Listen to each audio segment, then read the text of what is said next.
Welcome.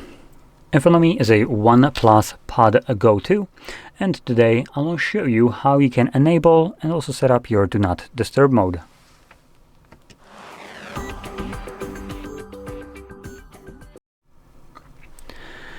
So let's get started by swiping down from the top right side of our screen, right here, like so, and this will bring down our toggles. One of those should be a Do Not Disturb mode visible somewhere at the very beginning, but if you can't see it in this list or any other pages, as there is multiple, you can add that toggle by clicking right here on this pencil and then on the plus. And every toggle that is this kind of more visible tone will be a toggle that you can add additionally to this list, while the ones that are grayed out a little bit, those are the ones that exist. As you can see, we have these two. Reader mode, so it's added right here, so it's grayed out in here. So from here you would be obviously looking for the Do Not Disturb mode. Once you find it, just simply tap on it like so and it gets added and you're good to go. And click right here and then on done, and it's now added, though for some reason grayed out. Oh, bypass charging. Oh, that's kind of a neat feature. You can actually charge your device while, or only charge your device while skipping the battery. So for playing games or watching content, if you're at home, that's actually a nice thing, so it doesn't damage the battery. But anyway, let's go back to our Do Not Disturb mode. So here, once you find this toggle, the first time around, I recommend holding it and then selecting More Settings. Sorry for the brightness, for the focus, there we go. Come on, camera, there we go. Now you can see OnePlus isn't the greatest when it comes down to options for Do Not Disturb mode or most other features. Unfortunately. So in here we have schedule, calls, messages, and apps, and that's about it. So under schedule, you can select a fully automatic schedule, so it will turn the mode on and off at a provided day of the week and start and end time. Now there's always one pre-made called sleeping, starts at 10 p.m, ends at 7 a.m. all week long. It is turned off by default, so you can turn it on if you want to, or you can tap on the text itself to change the parameters of it. Additionally, you can have multiple different schedules running at the same time, and you can set them to whatever you want. I'm going to actually set one up right now as a precaution for manual usage. So I will be choosing one that is basically running for a single minute somewhere throughout the night, so it won't interfere with me and my usage. So I'm going to set it to maybe 3 a.m. That seems like a good time in the middle of the night. And I'm going to create another one at 3:01 a.m. There we go, all week long. Now, it's important to have it sometimes where you don't really care for it and running all week long. And this will mean that, for instance, when you're sleeping, this mode will try to turn on, and then also a minute later it will turn off.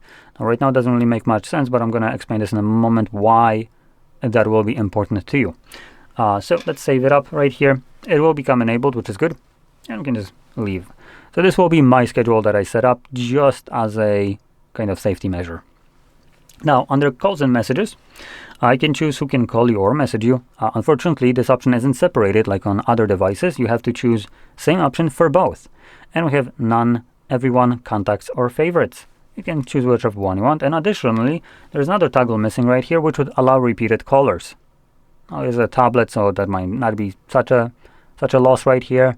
But still, it didn't need to be removed. It still could have been here. And lastly, we can add applications to be excluded from this mode. So when it's enabled, those apps still will be able to give you notifications and just annoy you even when this mode is enabled. So once everything is set up right here, we can just close this, find the toggle, and simply tap on it to enable it. It will give you this pop-up, turn on Do Not Disturb. In Do Not Disturb mode, you will only receive notifications and notifications for alarms, timers, and calendar events.